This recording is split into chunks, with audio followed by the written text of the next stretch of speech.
Special report में आज बात होगी लोकसभा चुनाव के छठे चरण को लेकर के, जहां छठे चरण में यूपी की 14 सीटों पर कल वोटिंग होगी। छठे चरण में सुल्तानपुर, प्रतापगढ़, फूलपुर, इलाहाबाद, अंबेडकर नगर, श्रावस्ती, डुमरियागंज, बस्ती, संत कबीर नगर, लालगंज, आजमगढ़, जौनपुर, मछली शहरों में वोटिंग होनी है, जिसमें बीजेपी की मेनका गांधी, साकेत मिश्रा, जगदंबिका पाल, दिनेश लाल यादव निरहुआ और रितेश पांडे जैसे बड़े प्रत्याशी चुनावी मैदान में हैं और इनकी प्रतिष्ठा पर दांव लगी है। तो समाजवादी पार्टी की तरफ से धर्मेंद्र यादव समेत कई दिग्गजों की प्रतिष्ठा दांव पर है। 2019 के पिछले लोकसभा चुनाव में इन सीटों के नतीजों पर गौर करें तो 14 में से 10 बीजेपी, 3 बसपा और 1 सपा ने जीती थी। आजमगढ़ की सीट पर मौजूदा सपा प्रमुख अखिलेश यादव जीते थे। 6 सीटें ऐसी थी जहां बसपा के उम्मीदवारों ने भाजपा प्रत्याशियों को कड़ी टक्कर दी थी, जबकि सुल्तानपुर, श्रावस्ती, मछली शहर सीटों पर बहुत करीबी मुकाबला रहा था। वहीं इस बार भी बीजेपी को इन सीटों पर कड़े संघर्ष का सामना करना पड़ रहा है। वहीं आपको बता दें, खासतौर पर जिन सीटों पर बीजेपी को पिछली बार हार मिली थी, अंबेडकर नगर, वर्तमान सांसद को भी कमल निशान मिलने के बावजूद समाजवादी पार्टी से कड़ी टक्कर का सामना करना पड़ रहा है। जौनपुर सीट पर भारतीय जनता पार्टी ने अपनी स्थिति को 2019 के मुकाबले मजबूत कर लिया है। यहां धनंजय सिंह की पत्नी के बहुजन समाज पार्टी से ना लड़ने की वजह से बीजेपी को कुछ फायदा नजर आ रहा है। सुल्तानपुर सीट पर मेनका गांधी के लिए कुछ खास दिक्कतें नजर नहीं आ रही हैं। उनके बेटे वरुण गांधी ने गुरुवार को उनके लिए प्रचार किया, जिसमें वो खुद और अधिक मजबूत महसूस कर रही हैं। अब देखिए, वहीं आजमगढ़ सीट पर भारतीय जनता पार्टी के दिनेश लाल यादव निरहुआ फंसे हुए नजर आ रहे हैं। वो इसलिए क्योंकि उपचुनाव में बहुजन समाज पार्टी के गुड्डू जमाली को मुसलमान का लगभग 2.5 लाख वोट यहां से प्राप्त हो गया था, जिनकी वजह से निरहुआ 12,000 वोट से जीत गए थे।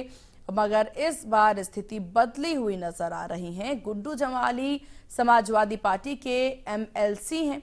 ऐसे में 2.5 लाख वोट जो जमाली ने मुसलमान का प्राप्त किया, वह अब समाजवादी पार्टी के खाते में जा सकता है, जिसमें समाजवादी पार्टी अब लाभ की स्थिति में है। तो वहीं कुल मिलाकर के मुकाबला दिलचस्प होने वाला है। इसी मुद्दे पर खास पैनल के साथ चर्चा करेंगे, लेकिन उससे पहले संवाददाता की ये रिपोर्ट देखिए।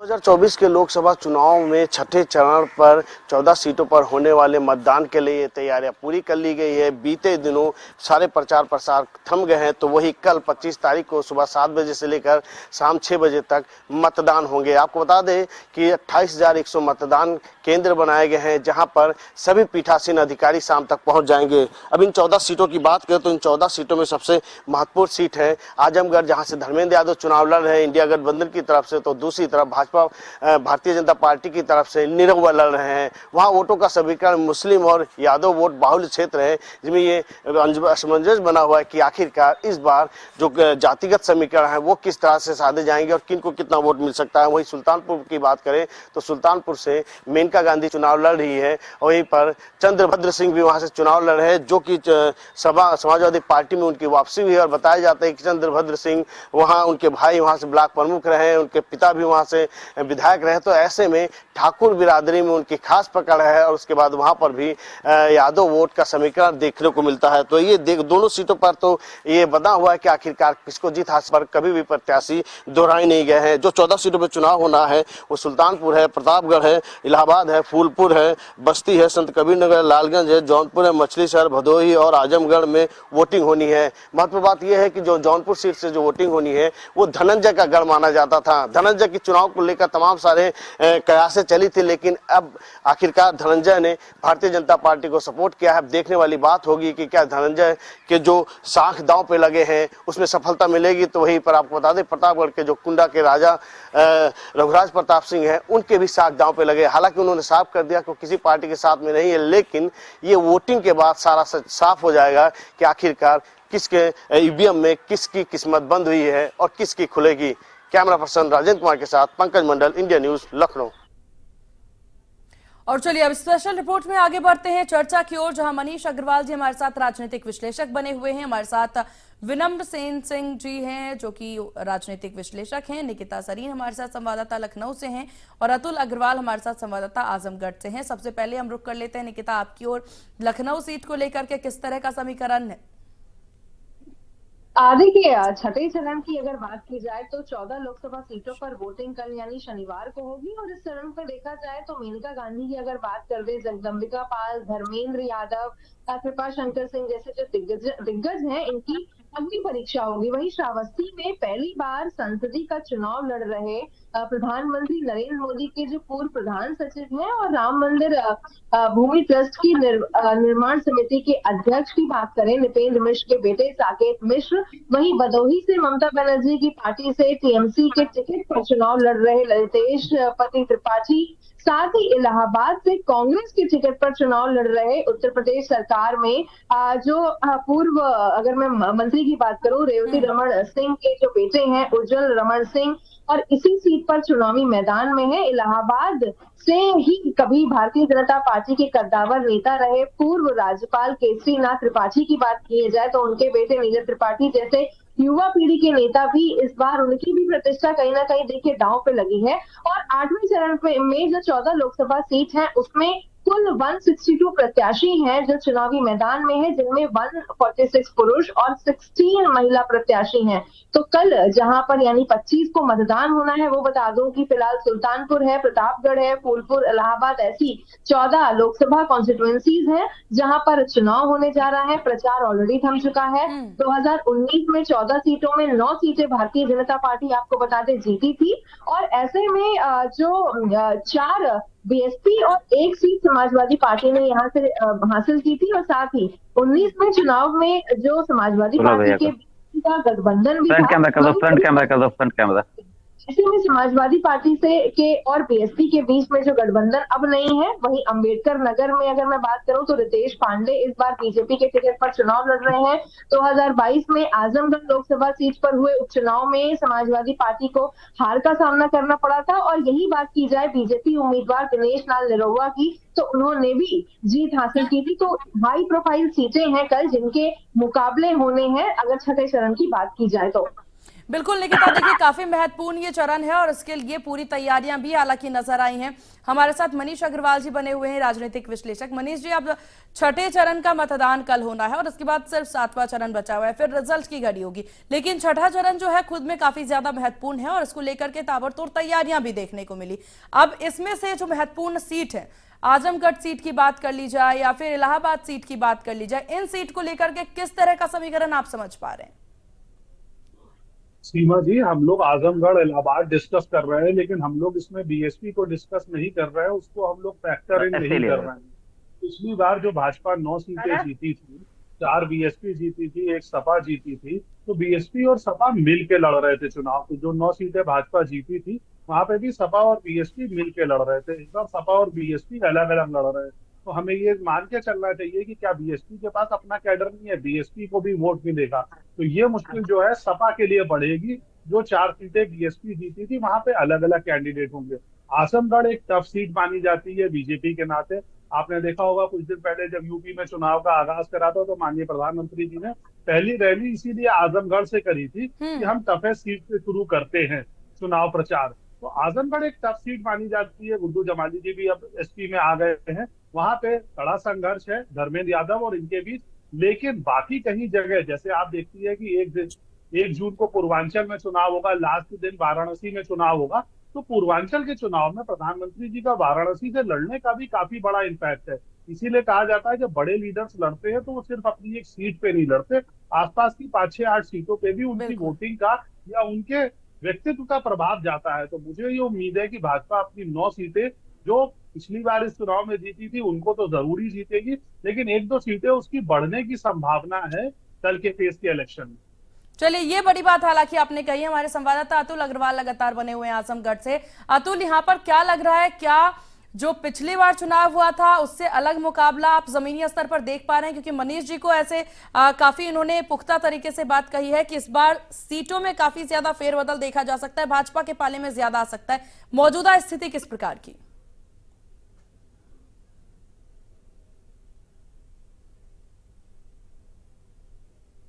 जैसा कि आपको बता दें, छठे चरण का चुनाव कल होना है आजमगढ़ में, और यहाँ पर समाजवादी पार्टी और भारतीय जनता पार्टी की ही लड़ाई है। और आपको बता दूं कि आजमगढ़ में जो निर्णायक होते हैं, मुस्लिम और यादव, दो लोग जो है आजमगढ़ में चुनाव को निर्णायक तौर पे लाते हैं। हालांकि दिनेश लाल यादव भी यादव हैं और धर्मेंद्र यादव भी यादव हैं, लेकिन कहीं न कहीं सपा की तरफ यादव और मुस्लिम का झुकान जाता है। लेकिन इस दफा कुछ अलग देखा जा रहा है कि 3 तलाक के मुद्दे को लेकर के मुस्लिम महिलाएं भी कहीं न कहीं भाजपा के साथ मिलती नजर आ रही हैं, और तो दलित वोट जो है वो भी भाजपा की तरफ जा रहा है। अब ये देखने की बात है कि कल चुनाव होना है यहाँ पे, चुनाव में जनता का रुझान किस तरफ रहता है। चलिए ठीक है, आपके पास आएंगे अतुल।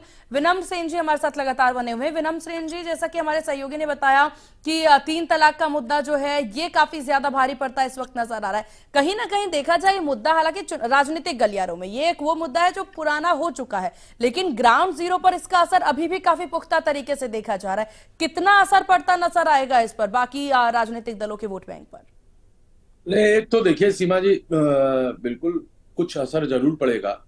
महिलाएं, वो मुस्लिम महिलाएं जो इससे प्रताड़ित थी 3 तलाक के मुद्दे से, उनको अगर सहयोग मिला है, उनको अगर सहायता मिली है, कानूनी संरक्षण मिला है, तो निश्चित तौर पर उसका प्रभाव तो पड़ेगा ही। लेकिन मेरी समझ से ऐसी संख्या, ऐसी महिलाओं की, ऐसे वोट की संख्या कम होगी जो इससे प्रभावित होकर भारतीय जनता पार्टी को वोट करेंगे। सवाल दूसरा है, एक तो मनीष जी ने एक बात कही कि मनीष अग्रवाल जी ने, कि पिछली बार भारतीय जनता पार्टी सपा और बसपा से सामूहिक रूप से लड़ रही थी। बिल्कुल। इस बार वो स्थिति नहीं है, बसपा अलग लड़ रही है, सपा अलग लड़ रही है। ये चीज भारतीय जनता पार्टी को अपर हैंड देता है।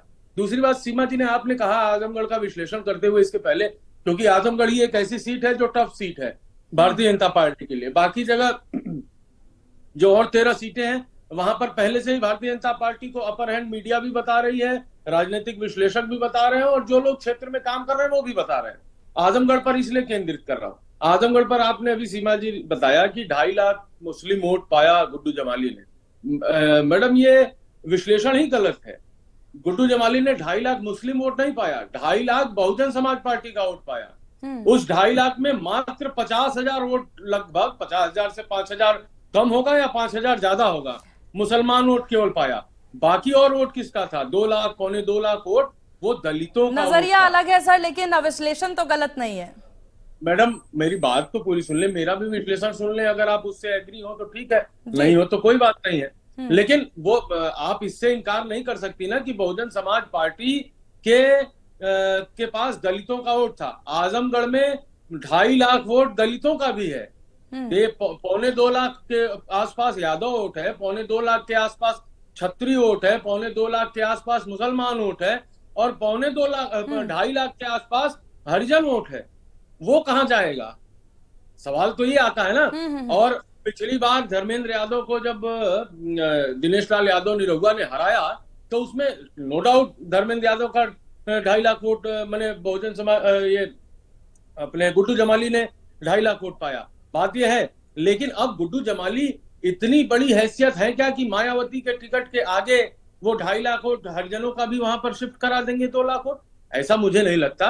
मुझे लगता है, बल्कि इसके मुझे विपरीत लगता है कि बहुजन समाज पार्टी को हारता हुआ देखकर वो दलित वोट कहीं भारतीय जनता पार्टी में अगर शिफ्ट कर गए तो धर्मेंद्र यादव के लिए जो गढ़ था समाजवादी पार्टी का, वो बड़ी चुनौती के रूप में आएगा। दूसरी बात, काफी यहाँ पर उम्दा पॉइंट आपने यहाँ पर विनम्र सिंह जी उठाया, और उस पर देखिए एक छोटी सी बात और जी, आप अपनी बात पिछली बार के चुनाव में राजभर, ओम प्रकाश राजभर की पार्टी से भी समाजवादी पार्टी का गठबंधन था।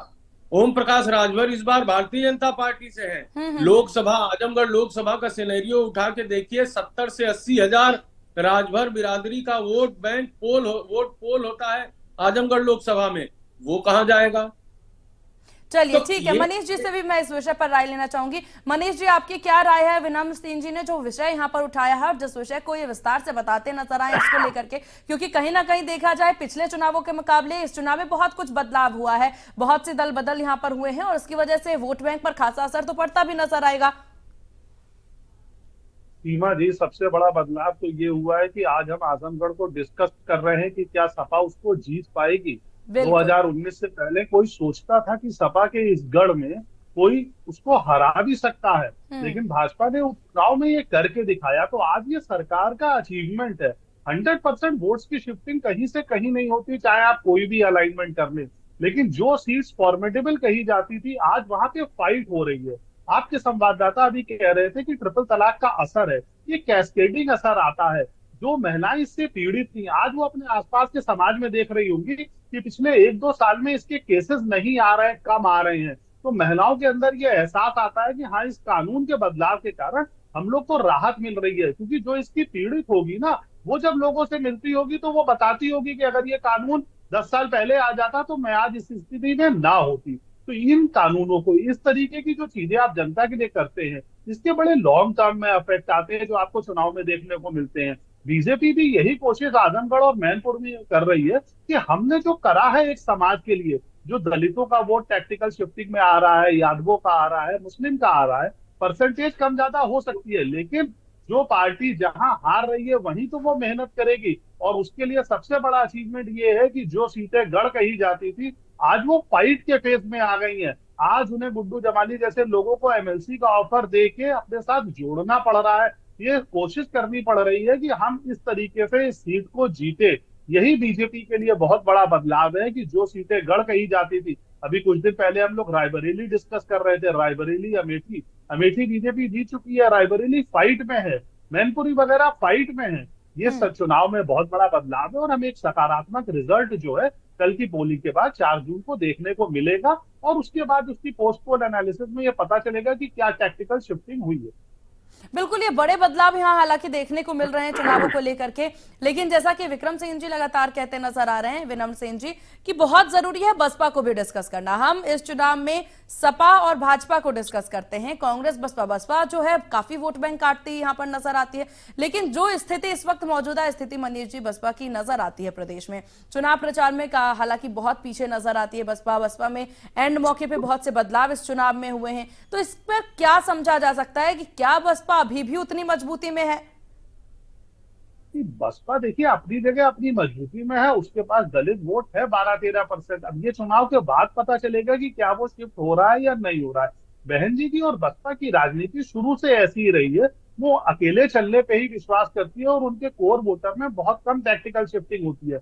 ये तो आजकल जो पॉलिटिक्स में अलाइनमेंट आ रहा है कि अखिलेश यादव जी हर चुनाव एक नई पार्टी के संग लड़ना चाहते हैं। 17 में कांग्रेस के संग लड़े, 19 में बीएसपी के संग लड़े, आज 22 में कांग्रेस, फिर छोड़ा उन्होंने कांग्रेस को, अब 24 में कांग्रेस के संग लड़ रहे हैं। हो सकता है 27 या 29 में वो कोई और समीकरण देखें। तो हमें यही देखना है, लेकिन बसपा अपना फॉर्मेडेबल वोट लाएगी। बसपा एक थर्ड पार्टी के रूप में बड़े अच्छे ढंग से अपने आप को पेश करेगी। वो सीटें जीते ना जीते, लेकिन किन सीटों पे वो सेकंड आती है, किन सीटों पे वो थर्ड आती है, विनिंग मार्जिन को कितना कम करती है, ये भी बाद में देखने का विषय होगा। बसपा अपने जमीन पे मजबूती से मौजूद है और पिछली बार सपा बसपा के कॉम्बिनेशन का सबसे ज्यादा फायदा बसपा को हुआ था। अखिलेश यादव को 5 सीटें मिली थी, बहन जी को 10 सीटें मिली थी। तो बहन जी अपनी चीजों को करने में पूर्णतः सक्षम है और वो हमेशा चौंकाने वाले रिजल्ट देने के लिए कही जाती है। चलिए ठीक है, हमारी सहयोगी निकिता सरीन लगातार बनी हुई हैं। निकिता, इन तमाम जो 14 सीट पे कल वोट पड़ने वाले हैं, इन सीटों को लेकर के, क्योंकि हम लगातार राजनीतिक जो दल हैं उनको लेकर के समझने की कोशिश कर रहे हैं कि कौन सी पार्टी कितनी मजबूती से जमीनी स्तर पर उतर रही है, आप बखूबी तरीके से इस चीज को बता सकती हैं क्योंकि आप ग्राउंड जीरो पर हैं। क्या स्थिति देखने को मिल रही है इन 14 सीटों पर? देखिए सीमा, चुनाव को लेकर के अगर ये डिस्कशन हो रहा है तो मैं थोड़ा सा ध्यान अंबेडकर नगर सीट की ओर भी केंद्रित करूंगी, क्योंकि अंबेडकर नगर लोकसभा क्षेत्र में भी इस बार जो मुकाबला है हाई प्रोफाइल हो रहा है। क्योंकि लगातार अब यहाँ पर डिस्कशन अगर बहुजन समाज पार्टी की ओर केंद्रित किया जा रहा है, तो मैं इसमें एक अपना इनपुट ये भी देना चाहूंगी कि एक तरफ वहां जहां पर मौजूदा सांसद रितेश पांडे हैं, हालांकि इस बार वो भारतीय जनता पार्टी की टिकट पर चुनाव लड़ रहे हैं। अगर हम 19 की बात करें तो उन्होंने बहुजन समाज पार्टी की टिकट पर चुनाव लड़ा था और जीत भी हासिल की थी। और दूसरी ओर इस लोकसभा सीट का जो कचहरी विधानसभा है, इससे कई बार विधायक रहे लालजी वर्मा को समाजवादी पार्टी ने चुनाव मैदान में भी उतारा है। और ये मुकाबला इसलिए भी दिलचस्प है क्योंकि अंबेडकर नगर लोकसभा में आने वाले सभी 5 विधानसभा पर 2022 की अगर बात की जाए तो समाजवादी पार्टी का कब्जा रहा है, मगर इस लोकसभा क्षेत्र में गोसाईगंज विधानसभा सीट में समाजवादी पार्टी विधायक अभय सिंह ने हाल में ही हुए जो राज्यसभा चुनाव है उसमें बीजेपी उम्मीदवार के पक्ष में वोट दिया था। तो कहीं न कहीं अंबेडकर नगर सीट का भी जो बिल्कुल, मुकाबला ये है सीट वो भी काफी ज्यादा महत्वपूर्ण, निकिता, जैसा आपने बताया है। मनीष जी और विनम्र सिंह जी, आप दोनों का बहुत शुक्रिया इंडिया न्यूज उत्तर प्रदेश उत्तराखंड को अपना कीमती वक्त देने के लिए, और आप दोनों सहयोगी का बहुत शुक्रिया तमाम जानकारी